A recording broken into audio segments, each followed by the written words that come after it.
Bismillahirrahmanirrahim. Assalamualaikum warahmatullahi wabarakatuh. Waalaikumsalam.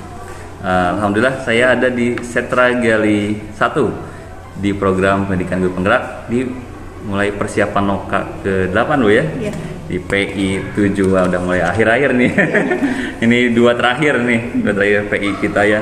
Alhamdulillah Bu ya. Apa kabar Bu? Alhamdulillah. Alhamdulillah. Luar biasa nih. Di akhir bulan. Kalau ini bukan akhir bulan ya, berapa minggu ya, udah mulai PI lagi nih, dari Loka 7 kemarin ya. Kita akan setelah saya sudah kabarkan Ibu tentang bagaimana Ibu harus mensurvei kembali Bu ya, pasca sudah 7 bulan ini untuk mengambil survei feedback 360 derajat kepada siswa, guru, kepala sekolah dan diri sendiri ya. Kemudian ada instrumennya LTL yang sudah saya kirimkan juga. Sekarang saya ngobrol sama Ibu untuk pelaksanaan hasil tadi juga selama 7 bulan ini Bu ya. Yang sudah berjalan setelah Loka 7 apa Bu? Setelah Loka 7 itu yaitu pelaksanaan aksi nyata pengelolaan program yang berdampak pada murid. Yaitu saya kebetulan dengan tema mengolah sampah untuk meningkatkan kreativitas anak atau siswa. Alhamdulillah berjalan dengan lancar.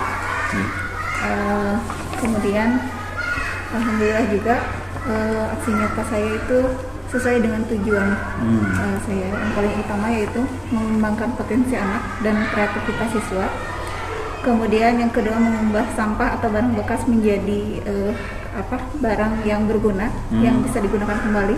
Kemudian mengurangi pencemaran lingkungan, dan juga guru dapat melakukan pembelajaran yang kreatif dan menyenangkan melalui pemanfaatan alam sekitar. Wah, itu ya yang ada seperti mainan itu ya? Iya. Rumah-rumahan itu ya? Iya. Alhamdulillah.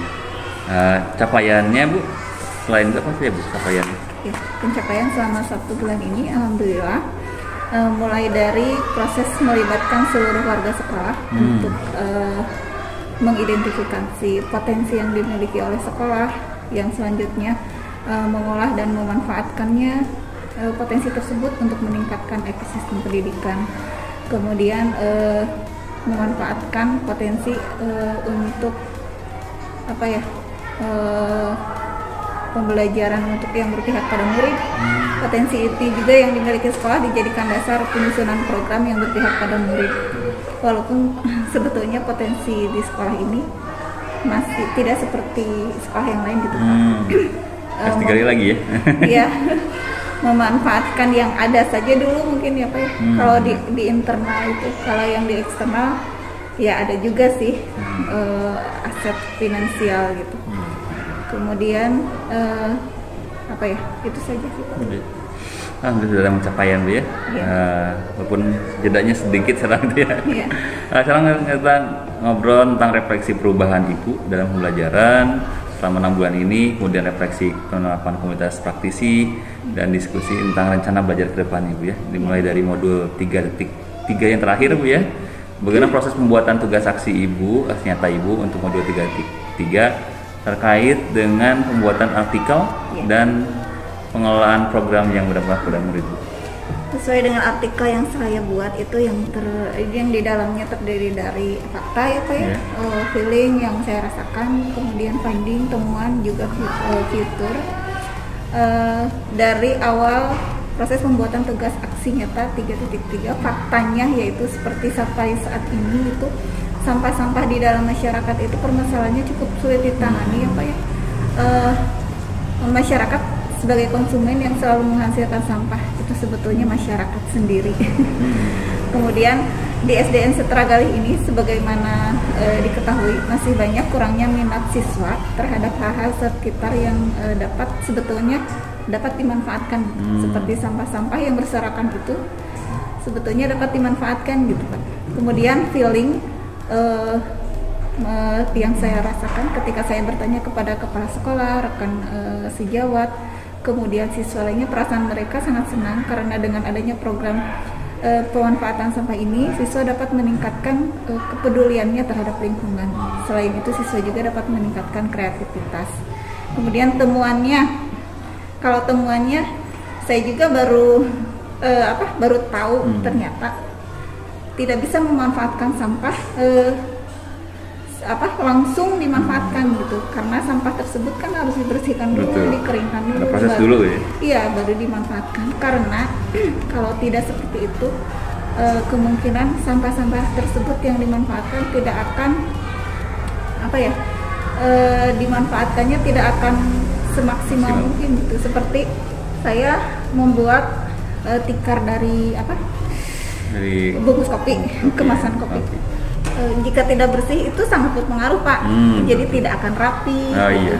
Kemudian seperti bekas stik es krim, jika tidak dibersihkan, ketika ditempelkan tidak akan merekat kuat. Betul. Nah, itu temuannya gitu. Ternyata kalau dulu itu sebelum saya ikut ini gitu ya, sekolah guru penggerak ini, hal-hal itu tidak ditemukan gitu. Ya, asal aja lah gitu. Ternyata setelah saya tahu dari teman cendeper lain, ternyata sampahnya harus seperti ini gitu. Tidak langsung dipakai begitu saja gitu. Kemudian untuk yang terakhir, pada tahap selanjutnya diharapkan kemasan kopi itu setelah itu dianyam, kemudian dijadikan tikar, dan bisa juga dijadikan dompet yang dapat dimanfaatkan sebagai alas duduk gitu. Kemudian untuk stik es krim itu siswa dapat berkreasi membentuk sesuai dengan keinginan, seperti pajangan gitu. Iya. Ya, seperti tadi yang 4F itu pasti saya pun nanya ke ibu tentang perasaan ibu, perasaan selama mengerjakan tugas 3 ini bagaimana? Ya, alhamdulillah perasaan saya sangat senang sekali gitu. Saya bisa berbagi cerita juga dengan anak-anak tentang barang bekas ini, pemanfaatan barang bekas ini. Gitu. Anak juga seru gitu, Pak, ikut senang gitu. Juga guru-guru yang lain ikut senang. Ya, untuk pribadi saya ya, apalagi saya gitu, sangat senang sekali. Setelah perasaan itu pembelajaran atau hikmah yang didapat dari ibu setelah mengerjakan tugas ini? Ya, setelah pelaksanaan proses aksi nyata itu, pembelajaran yang saya dapat banyak sekali, Pak ya. Dengan mengubah sampah barang bekas seperti kemasan kopi dan stik es krim jadi barang yang dapat digunakan kembali, dapat mengurangi pencemaran lingkungan, kemudian menambah kreativitas anak juga. Yang paling penting dari hal seperti itu, saya tahu bahwa hasil dari itu menjadi nilai yang dapat bisa dijual gitu, Pak. Iya. Seperti tikar itu sebetulnya kan bisa dijual. Iya, betul gitu. Biasanya nilai ekonomisnya ya. Iya, jadi mendidik anak juga untuk menjadi wirausaha. Iya. Nah, rencana ibu ke depan terkait pembelajaran ini gimana, Bu? Rencana selanjutnya mungkin saya akan memanfaatkan barang bekas yang lainnya, tidak selain yang kemarin itu seperti botol gitu, untuk dijadikan hal-hal yang bisa digunakan kembali, atau walaupun itu sebagai hiasan, sebagai apalah gitu. Kebetulan kemarin juga ibu kepala sekolah menunjuk barang-barang, Neng, tina iya. Mungkin karena kemarin melihat hasil karya kita di sana, loka karya itu, oh itu tadi apaan ibu abi gitu ya, kebetulan ibunya nggak ada gitu, nggak lihat. Cuman kemarin alhamdulillah udah diperlihatkan hasilnya. Oh iya Neng tina iya Neng. Jadi ditunjuknya, oh iya. Jadi saya perbaikan untuk diri sendiri, bahwa sampah itu banyak lah gitu. Barang bekas itu banyak sekali ya yang bisa dimanfaatkan. Sekarang mulai ke refleksi perubahan pembelajaran ibu yang sudah terapkan selama 8 bulan. Kemudian setelah 8 bulan ini ibu menjalani program guru penggerak. Perubahan apa yang ibu rasakan berkaitan dengan kompetensi ibu sebagai guru ya? Kompetensi, alhamdulillah ada perubahan ya setelah mengikuti PPGP ini. Yang pertama kepada siswa dulu ya. Saya yang biasanya suka marah-marah gitu ya. Terus terang pernah memberikan hukuman gitu ya. Setelah mengikuti PPGP ini lebih ke mindfulness, perasaan gitu. Sabar ya. Lebih sabar, tarik nafas gitu, Pak. Ya lebih ke bisa mengelola emosi gitu, Pak. SE-nya jalan ya. Nah gitu. Kemudian mendapat pemahaman tentang apa ya, profil pelajar Pancasila, kemudian wawasan, banyak sekali pokoknya Pak. Setelah mengikuti PPGP selama 8 bulan ini. Jadi bisa mengatur emosi, cara kerja otak kita, dan pembentukan nilai dalam diri gitu. Banyak pokoknya. Banyak ya. Alhamdulillah, semuanya positif. Positif terus ya. Lalu apa yang perubahan dari murid Ibu? Yang terjadi pada murid? Iya, sama 8 bulan ini. Iya, selama terjadi perubahan pula terhadap murid ya, khususnya di kelas saya ya, di kelas 5, umumnya di kelas yang lain. Alhamdulillah, anak itu terjadi perubahan mulai dari karakter, kemandirian, kemudian emosi juga Pak. Alhamdulillah, tidak banyak yang biasanya kan banyak huru hara itu di kelas itu Pak. Alhamdulillah gitu, jadi banyak perubahan gitu ke anak itu. Lebih terkontrol gitu. Iya, lebih terkontrol. Terus keaktifannya? akhlak juga gitu ya. Keaktifan pasti Pak. Keaktifan sekarang anak menjadi berani gitu. Banyak walaupun tidak ditanya, anak itu banyak menanggapi gitu apa. Terus banyak sekali hal-hal yang ingin mereka tanyakan gitu, yang biasanya malu-malu gitu. Sekarang itu alhamdulillah aktif. Lalu apa saja yang membuat perjalanan 8 bulan ini yang udah mulai cukup memuaskan berarti? Yang cukup memuaskan adalah apa ya, pembelajaran yang saya dapat selama mengikuti PPGP ini menjadikan saya menjadi ya guru yang lebih baik lagi. Itu saja sih yang paling puas itu. Dari sebelumnya yang ya tidak ada apa, mungkin sekarang juga ya gimana ya, kalau saya mah ya terus terang setelah mengikuti PPGP ini rada kasar, sombong lagi. Sombong itu karena bukan sombong sih, bangga gitu ya, bangga. Oh ternyata saya bisa meningkatkan kompetensi saya, tidak di situ-situ saja gitu. Hal-hal apapun saya cari gitu. Iya. Saya itu tidak melihat, oh ini nanti bagaimana, hasilnya apa, PPGP itu jadi apa, saya mah nggak tahu kan Pak, tujuannya apa dulu nggak tahu, dapat apa, gitu. Apalagi dapat uang berapa, itu ya. Saya mah nggak kesana dari dulu juga gitu, penting mah ilmunya aja. Itu dia luar biasa, itu yang harus ditularkan Bu ya. Iya betul. Kalau tantangannya Bu selama ini gimana Bu? Tantangannya kalau menurut saya tantangan yang paling berharga itu melakukan aksi nyata di setiap modul. Itu adalah tantangan. Pertama kan mencari dulu ide gitu. Tantangannya itu saja sih.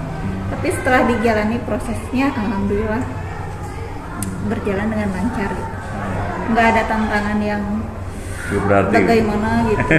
Alhamdulillah sih, kalau tantangan mah alhamdulillah kan sampai saat ini LMS beres ya. Beres. Walaupun aya nu di japri fasilitas. Neng, ibu. Ai tos diperbaiki. Neng tos dinilai da tos telat. Bias nu penting mah diperbaiki. Betul. Ya, selanjutnya kita akan merefleksi penerapan komunitas praktisi Bu ya. Iya. Sudah dirintis Ibu, bagaimana dampaknya kepada rekan tersebut dengan sejawat Ibu yang sudah Ibu rintis ya di sekolah maupun di sekitar, jika ada bagaimana peran komunitas itu terhadap proses belajar Bapak Ibu? Kalau untuk komunitas praktisi tidak terlalu ini sih apa banyak, tapi ada juga gitu. Yang lebih penting adalah kalau komunitas praktisi masih di sekolah sendiri, berkolaborasi dengan guru-guru lainnya. Hal-hal apa saja yang saya dapat di PPGP saya tularkan. Jadi sih kalau rencana sih inginnya dari dulu kan sama Panca pengen di HTI terus aja dibaca. Ingin sekali Pak, tapi aduh gimana waktunya ya? Iya waktunya. Mudah-mudahan ke depan ya. Iya, masih ada waktu 1 bulan ini lah ya. Iya. Sebelum PPGP berakhir harus minimal sekali lah. Betul Pak. Iya. Tapi kalau IHT untuk masing-masing sekolah gitu, cuma nggak pakai spanduk saja gitu. Oh ya bagus, nggak apa-apa, itu juga jadi komunitas praktisi. Kan mulai dari perorangan gitu, coaching tidak secara resmi di kelas gitu Pak, sering saya juga. Bagus.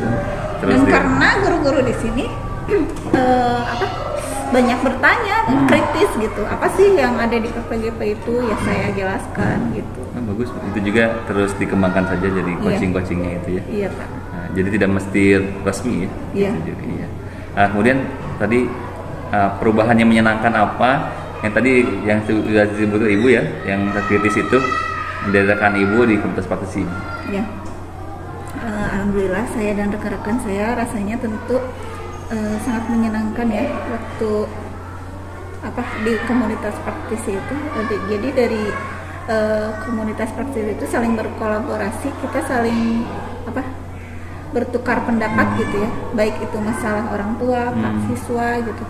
Jadi diselesaikan dengan cara yang dari hasil belajar di PPGP ini gitu. Seperti kan coaching gitu ya Pak ya. Oh kalau ada masalah itu, harusnya begini gitu. Mungkin agak aneh sih untuk teman-teman yang belum tahu gitu. Tahu ya. Tugas kita ya menyebarkannya.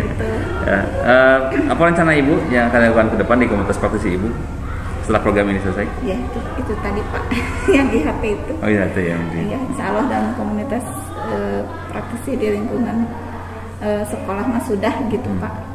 Jadi mungkin dari komunitas Sega gitu ya, di dua komplek ini ya. Iya. Benar. Kemudian apa dukungan yang Ibu perlukan dari untuk membangun komunitas praktisi ini ke depan?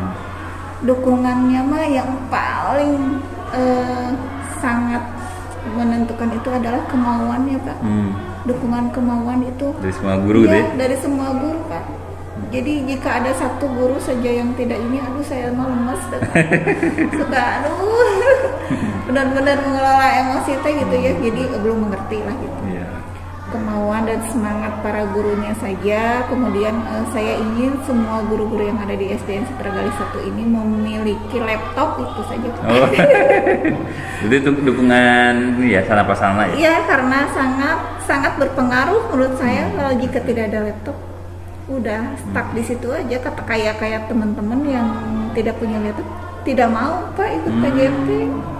Jadi diistilahkan mereka itu jika ikut PGP ya harus pakai laptop, padahal mah kan ya bisalah setidaknya dipinjamkan gitu ya ketika ya kan cina itu ada elemen-elemen bisa dikerjakan di HP tapi saya tidak bisa memaksa ya Pak ya.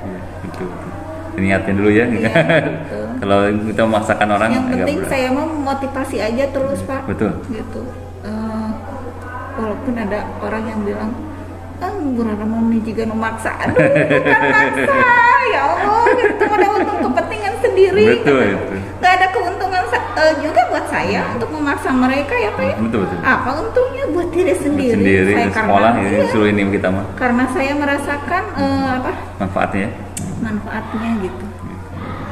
Tetap semangat. Ya, tetap semangat Pak, memotivasi gitu. Ya, sekarang diskusi tentang rencana belajar mandiri ke depan Bu ya di program PGP setelah program ini selesai, tentang penilaian evaluasi RTL ke depannya. Setelah Ibu menyelesaikan program ini, apa kompetensi Bu ya, kompetensi kepemimpinan di sekolah yang ingin Ibu kembangkan lebih lanjut lagi? Apa ya Pak? Mungkin masih banyak sih program-program sekolah yang belum terrealisasi. Seperti budaya positif di sekolah itu sebetulnya belum seluruhnya terrealisasi gitu Pak. Mungkin yang hal-hal seperti itu dulu, mungkin kalau kompetensi kepemimpinan itu contohnya seperti apa sih Pak ya? Ya, di pemimpinan misalnya pengelolaan aset, mungkin atau keputusan gitu. Apa yang potensi Ibu yang dari PGP ini yang ingin dikembangkan ini? Untuk aset ya betul, saya ingin mencari aset-aset apa saja ini yang tersisa. Yang saya tahu kan di sini hanya perpustakaan gitu Pak. Kemudian apa lagi ya? Eksternal mungkin ya nantinya dikembangkan lagi. Iya. Kalau di sini mungkin lingkungan aja Pak yang dikembangkan lagi ya. Yang kira-kira apa yang membuat Ibu membuat kompetensi itu yang esensial Ibu yang ingin kembangkan Ibu? Ya, yang paling esensial yang pertama pengembangan diri aja terhadap guru-guru Pak. Berarti kompetensi mengembangkan orang lain gitu ya? Iya, mengembangkan orang lain gitu. Karena mungkin dari pengembangan orang lain itu jadi sadar gitu Bu. Pak, jadi guru-guru itu sadar gitu pentingnya hal-hal yang lain ya seperti budaya positif gitu. Itu saja sih Pak. Indikator keberhasilan yang ingin Ibu kembangkan kompetensinya apa? Indikatornya dari teman-teman Ibu gitu saya ingin guru yang ada di SDN Setra Galih 1 khususnya dan guru-guru yang ada di Kecamatan Cangkuang umumnya memiliki kompetensi yang dimiliki oleh guru penggerak. Ya, ya. Coba Pak ya, kalau semua kompetensinya seperti guru penggerak semua gitu. Tanpa harus mengikuti PGP wah susah sih Pak ya. Harus dididik Ibu ya. Kita kan selama 9 bulan ini dididik kita terus saja ya. juga mengikuti pendidikan yang wah gitu, harus benar-benar sesabar itu gitu. Betul. Apalagi kita yang istilahnya mengajarkan mereka gitu harus lebih sabar gitu. Makanya udah ikut aja biar lebih tahu kata saya tuh bagaimana PGP itu. Apa sih sekarang lanjutkan Bu? Apa saja potensi aset atau sumber daya eksternal atau internal yang sudah Ibu petakan untuk mendukung pengembangan kompetensi Ibu? Kalau yang sudah dipetakan mungkin perpustakaan Pak, lingkungan di lingkungan sekitar sekolah yang mendukung itu. Kalau di internal itu, kalau eksternal mah yang mendukung pembelajaran ya Pak ya, tapi kalau finansial untuk ke sekolah itu tidak ada sih, belum pernah. Cuman kalau mendukung, sangat mendukung ya, seperti pabrik tahu sangat mendukung sekali kan. Kebetulan ada di tema di kelas 3 tema 7 itu ada kan apa ya, proses pembuatan makanan kan ada. Alhamdulillah gitu. Jadi nggak berpikir lama lagi, saya bawa aja gitu. Itu betul-betul mendukung sekali aset dari eksternal. Kalau yang lain paling seperti ya kantor desa, kalau eksternal kantor polisi mungkin. Tapi ya polisi ya. Tapi dulu kan pernah ya ada apa penyuluhan. Iya, itu aja. Ada aset-aset. Kan apa kendala yang Ibu dapat ketika Ibu menjalankan rencana pengembangan kompetensi, kendalanya? Ya, kendalanya itu kendalanya ada guru yang tidak mau dosen tidak punya laptop itu gitu. Ini tadi ya, pribadi. Ada solusinya menurut saya gitu. Kalau jadi saya aja dulu ya Pak ya, waktu mengikuti pertama sekali ikut virtual apa ya, KKG virtual. Oh, virtual. Awal mula saya masuk ke Gumati itu, saya tidak punya laptop Pak, pinjem, nggak punya laptop. Bagus. Karena saya mah mempunyai sikap ketika disuruh oleh atasan atau siapapun lah gitu ya, saya mah selalu siap apapun yang terjadi, siap aja gitu. Walaupun bingung gitu, nggak punya laptop, pinjemlah dari teman di Nagrak 2. Dipinjemin, alhamdulillah. Nah dari situ masa kena beli. Bagus. Jadi itu sesuatu yang motivasi internal yang menjadi semangat itu ya. Lalu tadi untuk mengatasi kendala itu tadi selain meminta bantuan apa lagi dari diri Ibu? Kendalanya untuk mengatasi kendala itu? Ya jika ada guru-guru yang tidak punya laptop yang memberikan pinjaman. Memberikan pendekatan lah gitu secara pribadi lah gitu. Kalau misalnya ada yang tidak mengerti ya saya ya dijelaskan gitu. Yang terakhir Bu, apa saja strategi Ibu untuk mengembangkan kompetensi Ibu sebagai guru penggerak ke depannya? Kedepannya ya, strategi yang saya kembangkan ya yang saya kembangkan adalah strategi yang sudah saya kembangkan di kelas Pak, yang sudah dari pendidikan program guru penggerak ini. Mungkin strategi yang lebih ininya apa ya? Lebih praktisnya? Lebih praktisnya apa ya Pak?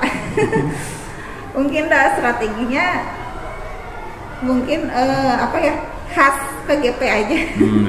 Itu kan karena berbeda dengan strategi guru lain gitu. Kalau saya mah punya khas PGP aja strateginya gitu.